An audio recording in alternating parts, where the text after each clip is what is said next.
Auteur du 5e meilleur chrono au championnat du monde, elle s'est habilement faufilée jusqu'à la 3e marche du podium de la course sur route disputée lors de ces mondiaux. Depuis, elle a signé un contrat professionnel et amorcé la transition dans les rangs élites, où elle a entre autres pris la 6e place lors de la Redlands Bicycle Classic, en plus d'être sacrée meilleure jeune.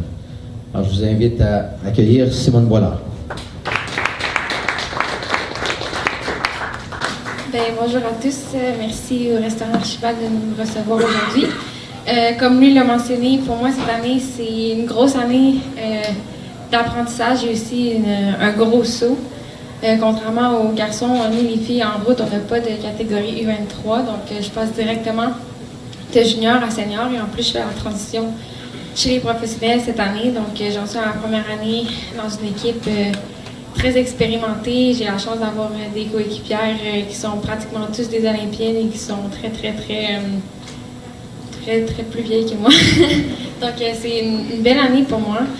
J'ai déjà 3 stage races d'entamées cette année. Ça s'est super bien passé, notamment à la prestigieuse course Redlands pour moi, où j'ai pu terminer 4e au contre-la-montre chez les professionnels, puis terminer 6e au classement général et être sacrée meilleure jeune.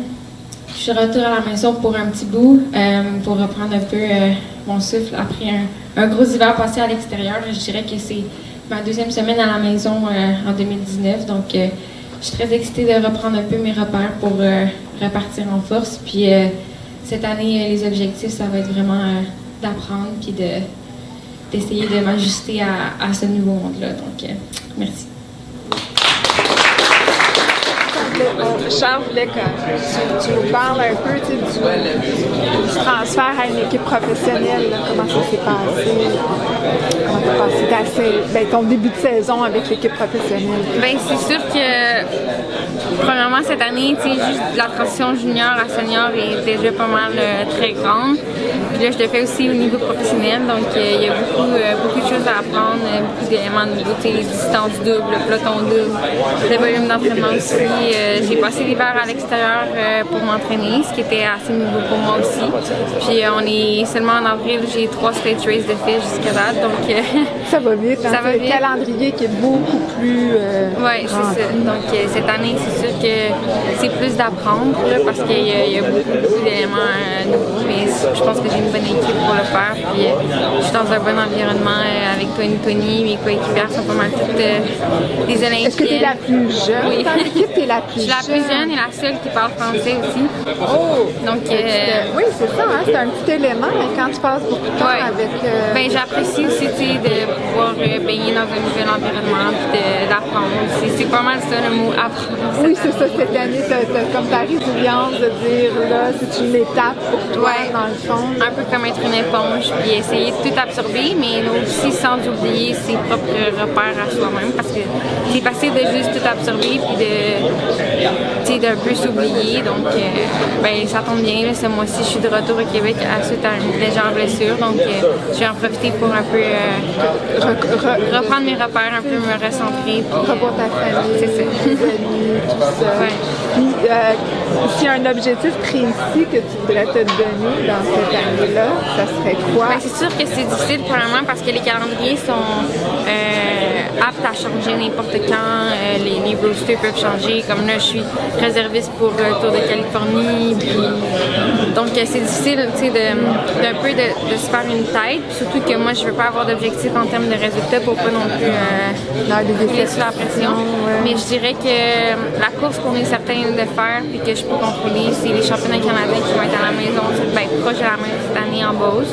Cette année. Donc, c'est pas mal ça. C'est sûr que on veut tous bien faire au championnat canadien. Puis c'est aussi le fun de savoir où on se compare par rapport à son propre pays. Puis aussi une reconnaissance U23.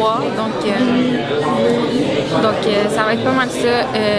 Peut-être qu'on va peut-être viser ça, mais encore là, j'ai aucun objectif. Non, c'est ça. Tu laisses vraiment aller les choses. Oui, c'est ça.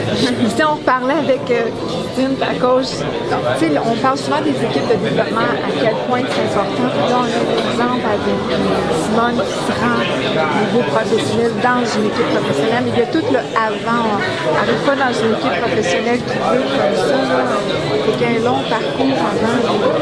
Je pense que chaque parcours est unique. Dans le cas de Simone, ça fait longtemps qu'elle fait du vélo.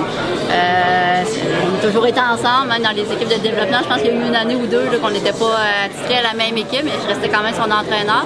Donc, c'est sûr qu'au niveau de Simone, le fait de l'avoir suivi, on a un petit peu préparé tous ces changements-là en cours de route, parce qu'il y en a eu plusieurs en cours de route.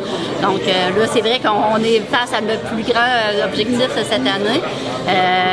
Simone est jeune, elle a une bonne tête sur ses épaules, donc c'est quelqu'un qui va prendre tout doucement les choses, qui va, comme elle l'a super bien dit, là, je pense que tantôt vous me demandez c'est quoi l'objectif principal, mais je pense que l'objectif est très clair, c'est apprendre.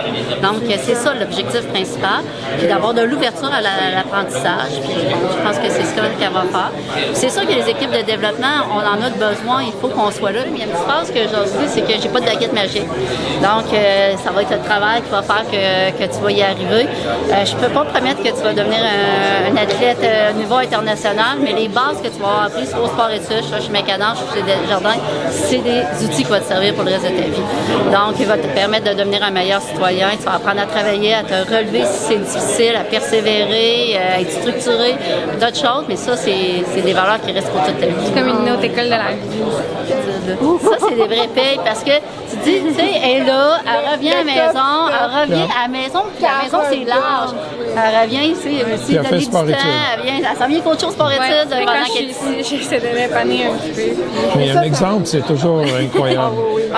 C'est une partie de l'enseignement. Moi, comme entraîneur, de dire, mon athlète qui dit, au lieu de rester chez nous, je reviens à la maison, puis moi, la maison, c'est